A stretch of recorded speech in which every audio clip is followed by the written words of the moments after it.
Hello everyone. मैं आज fourth grade की डीवी को लेके जो स्क्रूटनी फॉर्म चालू हुआ है उसके बारे में आपको कुछ समझा देता हूँ कि कैसे आपको डॉक्यूमेंट तैयार करने हैं अपने और कैसे स्क्रूटनी फॉर्म को भरना है। तो इस सिलसिले में मैं एक एक डॉक्यूमेंट को लेके चर्चा करूँगा और आप ये वीडियो ध्यान से देख सकते हो। मैंने ऑलरेडी डीवी करवाया हुआ है तो मुझे एक्सपीरियंस है और अपने दोस्तों के साथ भी इस वीडियो को शेयर कर सकते हो।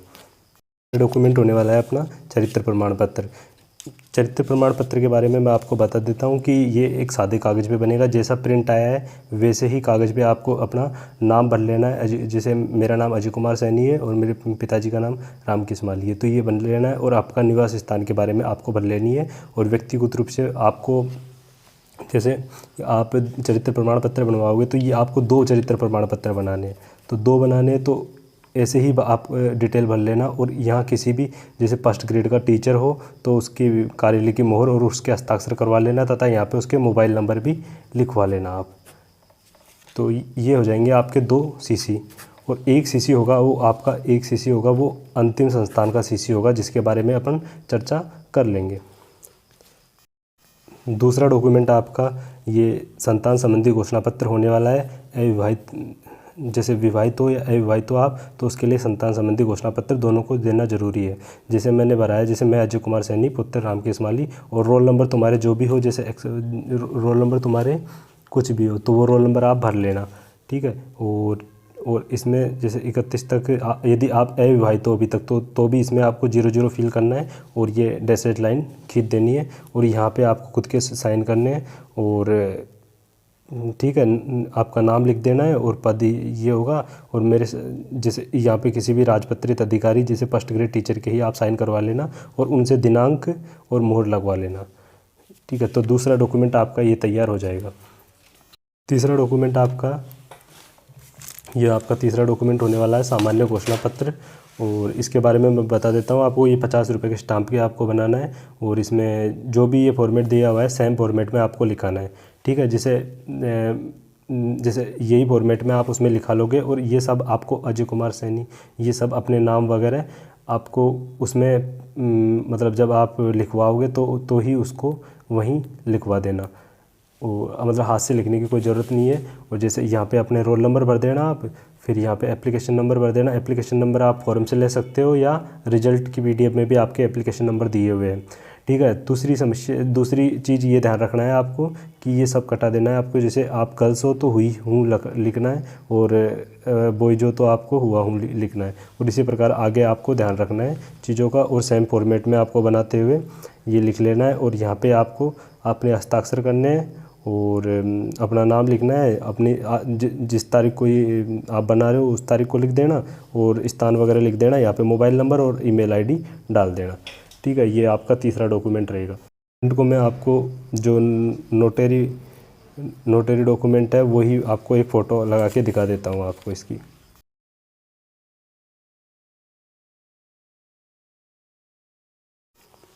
नमूना हस्ताक्षर प्रारूप, इसमें अपन को कुछ नहीं करना। जैसे अपन को सेम टू सेम यहाँ पे इसको अपने हाथों से लिखना है। जैसे मैं अजय कुमार सैनी, यहाँ पे पुत्र राम केसमाली, रोल नंबर मेरे ये है, आवेदन क्रमांक मेरे ये है और शपथ पूर्वक बयां करता हूँ कि भर्ती का नाम लिख देना आप। और यहाँ पे आपके फिर यहाँ पे हस्ताक्षर कर देना और यहाँ पे इंग्लिश में लिख देना और यहाँ पे फिर हस्ताक्षर कर देना। ये ध्यान रखना है अपन को, दोनों जगह अपने सेम हस्ताक्षर होने चाहिए। जो ही आपने फॉर्म में हस्ताक्षर किए होंगे वही यहाँ पे आपको हस्ताक्षर करने हैं, ठीक है। हिंदी में किए होंगे तो आपने हिंदी में करना है और इंग्लिश में कर रखे होंगे तो आपको साइन इंग्लिश में करना है। और साइन के बारे में आप ध्यान रखना, हर डॉक्यूमेंट पर वही साइन करने हैं आपको जो आपने फॉर्म में किए थे। वचनबद्ध प्रारूप है जो धूम्रपान और गुटखा सेवन नहीं करने के लिए शपथबद्ध करता है। और इसमें भी आपको जैसे मैंने भरा हुआ है वैसे आप भर लेना और बस ये अपने हस्ताक्षर वगैरह कर देना। ये सेल्फ शपथ पत्र है ना, और ये सादा कागज़ पे बनेगा, इसको कोई एफिडेविट पे बनवाने की ज़रूरत नहीं है। संविधान संबंधी शपथ पत्र, इसमें जैसे मैं अजय कुमार सैनी पुत्र राम केसमाली, रोल नंबर मेरे ये है, भर देना आप रोल नंबर जो भी है आपके। चतुर्थ रोल से चयन हुआ है, मैं शपथ पूर्वक करता हूँ। फिर आपके यहाँ पर हस्ताक्षर कर देना आप और यहाँ पे दिनांक। और ये भी अपना सादा कागज़ पे बनेगा जैसे लिख रखा है इसमें सामान्य कागज़ पर। और ये सामान्य कागज़ पर ही बनते हैं, मैंने खुद ने DV करवाए हुए हैं, इसको लेके आपको ज़्यादा कन्फ्यूज नहीं होना है। हाँ, एक ये है विकल्प पत्र। ये केवल टीएसपी वालों के लिए है, जो टीएसपी नॉन टीएसपी में गए उनके लिए ये। अब नॉन टीएसपी वालों को ये नहीं भरना। कोई कोई अभ्यर्थी विवाहित है तो उसको ये प्रारूप को भरना है। और जैसे अभ्यर्थी के पिता की डिटेल आ जाएगी, यहाँ पे ससुर की डिटेल आ जाएगी, और स्वयं की यहाँ पे उनको करना ही है ना। तो ये जो विवाहित अभ्यर्थी है उनको ये भर के ले जाना है। और ये भी एक स्टाम्प पे बनने वाला, स्टाम्प पे बनेगा। ये होता है परित्यक्ता अभ्यर्थी। ये जो परित्यक्ता है उनको ये स्टाम्प पे लेके बना के लेके जाना है 50 रुपये के स्टाम्प पे, है ना। सेम कॉपी पेस्ट रहेगी लैंग्वेज। इसके पश्चात जो जैसे परित्यक्ता है तो उसका स्व हस्ताक्षर घोषणा पत्र होगा। ये यहाँ पे फ़ोटो वगैरह लगा लेना और यहाँ पे वो कर लेना, ठीक है। विवाह प्रमाण पत्र, तो विवाह प्रमाण पत्र जिनका विवाह हो गया उनको सेम फॉर्मेट रहेगा। और बस आपको भर के आपको 50 रुपये के स्टाम्प पे, और ये सब नाम वगैरह आपको वहीं भरवा देना है और उनको बोल्ड करवा देना है थोड़ा। विधवा विवाह, तो ये विधवाओं के लिए है, ठीक है। तो अब मैं आपको थोड़ा और चीज़ों के बारे में बता देता हूँ कि आपको पहले तो अटेस्टेशन फॉर्म है, ये मैं थोड़ी देर बाद में आपको भर के बताऊँगा और कैसे भरना है ये सब बताऊँगा। पहले मैं आपको मूल के बारे में बता देता हूँ। यदि आपके पास में मूल ऑनलाइन है, ऑनलाइन वेरीफाई वाला मूल है, तो कभी का भी हो वो चल जाएगा, कोई दिक्कत नहीं है। आपको ऑनलाइन होना चाहिए वैसे ना, 10 साल तक का मूल, कोई दिक्कत नहीं है। जाति प्रमाण पत्र होता है, जैसे जाति प्रमाण पत्र एससी और एसटी के लिए तो लाइफ टाइम होता है, इनको बनाने की कोई ज़रूरत नहीं है। ओबीसी वालों के लिए ये रहता है कि 1 साल के अंदर अंदर इनको वैलिड दिखाना होता है। जैसे अपन को फॉर्म से पहले का 1 साल का है तो अपन को कोई एफिडेविट लगाने की ज़रूरत नहीं है। अगर फॉर्म के बाद का है अपन को तो एफिडेविट लगवाने की ज़रूरत है। और अगर आप नया ओबीसी बना रहे हो तो और ओबीसी का एफिडेविट का मैं आपको फॉर्मेट दे दूंगा, इसमें लगा दूंगा पीडीएफ, और देख लेना आप उस हिसाब से। एफिडेविट में आपको क्या करना है कि अपने अब जो नया बना रहे हो आप और जो ओल्ड है आपके पास, दोनों के एप्लीकेशन मतलब टोकन नंबर वगैरह वहाँ पे अटैच कर देना। आप बता देना कि ये मेरा टोकन नंबर है और मैं अभी तक उस टाइम पे जैसे फॉर्म की डेट लिखा देना और बता देना कि भाई मैं उस टाइम पे भी ओबीसी में था और अभी भी मैं ओबीसी पे हूँ। फ़ोटो वगैरह आप पे नहीं है तो अभी खिंचा लो, आपके बहुत काम आने वाली है फ़ोटो आगे भी। और कम से कम 32 फ़ोटो तो आप खिंचाई लो अभी। सीसी, तो सीसी के बारे में मैंने बात की है कि अपन को 2 सीसी लगेंगे। पहले तो वो सामान्य कागज़ पर लगेंगे और उनको आप किसी भी टीचर वगैरह से साइन करवा सकते हो आप और बनवा सकते हो। उन पर डेट वगैरह और मोबाइल नंबर ज़रूर लिखा लेना आप, है ना। और 1 सीसी रहेगा। 1 सीसी के बारे में मैं आपको बता देता हूँ कि जो अंतिम एजुकेशन क्वालिफिकेशन वाला सीसी है वो, जैसे अगर आपने पहले फॉर्म में भाई 10th ही भर रखी है और आप ग्रेजुएट हुए तो आप ग्रेजुएट वाला दिखा दो। अगर आपके पास सीसी अवेलेबल है तो स्क्रूटनी में आप ग्रेजुएशन भर देना और वो सीसी लगा देना आप। यदि आप चाहते हो कि भाई मैंने तो जितनी क्वालिफ़िकेशन दिखा रखी है वही मैं शो करूँगा तो भी आप इसको वो सीसी भी लगा सकते हो, पर आपके पास सीसी चरित्र प्रमाण पत्र होना चाहिए। जैसे हमारा एलडीसी का डीवी हुआ था तो मैंने तो फॉर्म में बीएससी लगा रखी थी, ठीक है, और इसका सीसी था भी मेरे पास, पर उसके बाद मैंने बीएड कर ली थी। तो बीएड का मैंने तो बीएड स्क्रूटनी फॉर्म में बीएड भरी थी, फिर वहाँ पे सीसी भी बीएड का लगाया था। और जब मेरा डीवी हुआ था तो डीवी में भी मैंने बीएड का ही सीसी लगाया था। तो कोई दिक्कत नहीं आती ऐसी, ठीक है। बस आपके पास ये ध्यान रखना है आपको, जो आप लास्ट क्वालिफ़िकेशन लगा रहे हो उसकी चाहे से आपके पास प्रोविजनल डिग्री तो होनी चाहिए। अगर प्रॉपर डिग्री है तो कोई दिक्कत नहीं है, प्रोविजनल डिग्री वो चेक करेंगे। अगर तो आप लास्ट क्वालिफ़िकेशन वही लगाओ जिसके पास जिसकी आपके पास डिग्री हो या प्रोविजनल डिग्री हो।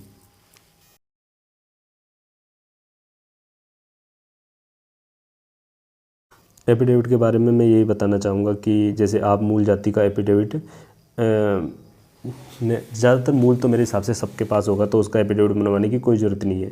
जाति का एफिडेविट हो सकता है कि जैसे कैटेगरी वालों को बनवाने की ज़रूरत हो, तो आप देख लेना 1 साल से पहले हो। अगर आप ओबीसी में हो तो 1 साल से फॉर्म से 1 साल के पहले का ओबीसी है तो कोई दिक्कत नहीं है, तब आपको कोई एफिडेविट की ज़रूरत नहीं है। अगर नहीं है तो जैसे मैंने बताया पहले, वो आप कर सकते हो।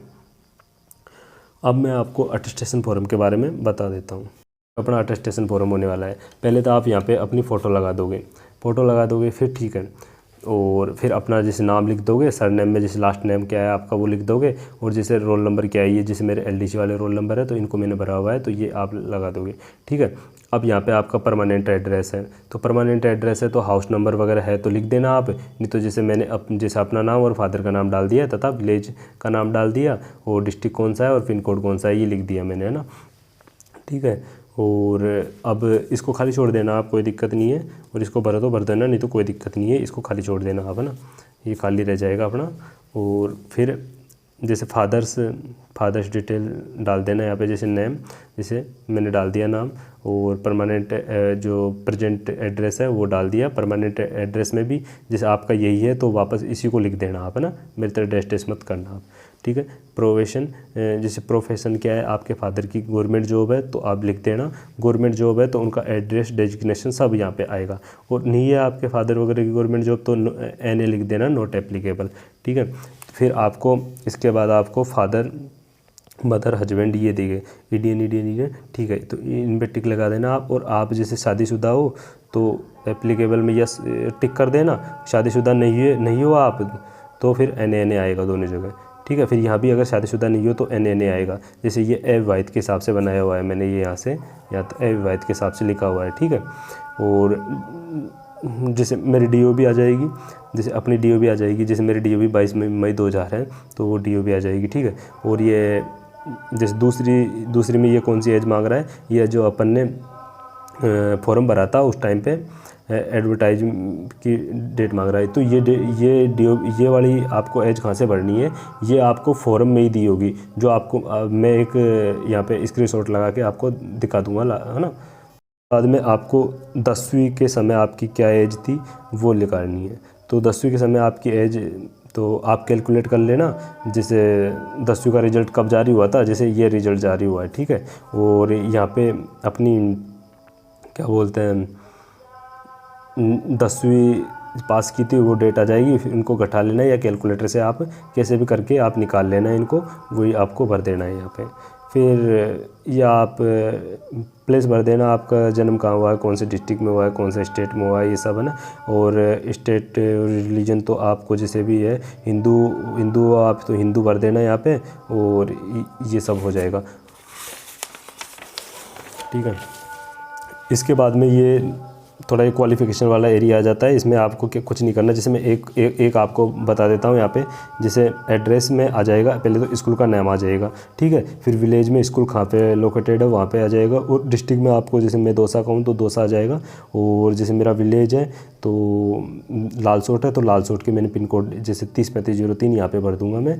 फिर आपको एंट्रिंग डेट देनी है, जैसे आप 10th क्लास में कब एंट्रिंग हुए थे, फिर आप जैसे लिविंग डेट तो अपने रिजल्ट वाली डेट आ जाएगी, ठीक है। और ये 10th क्लास आ जाएगी।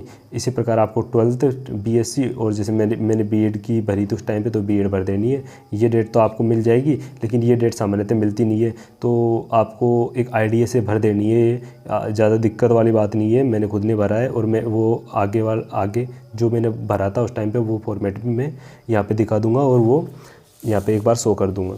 फिर ये सब आपको खाली छोड़ देने हैं।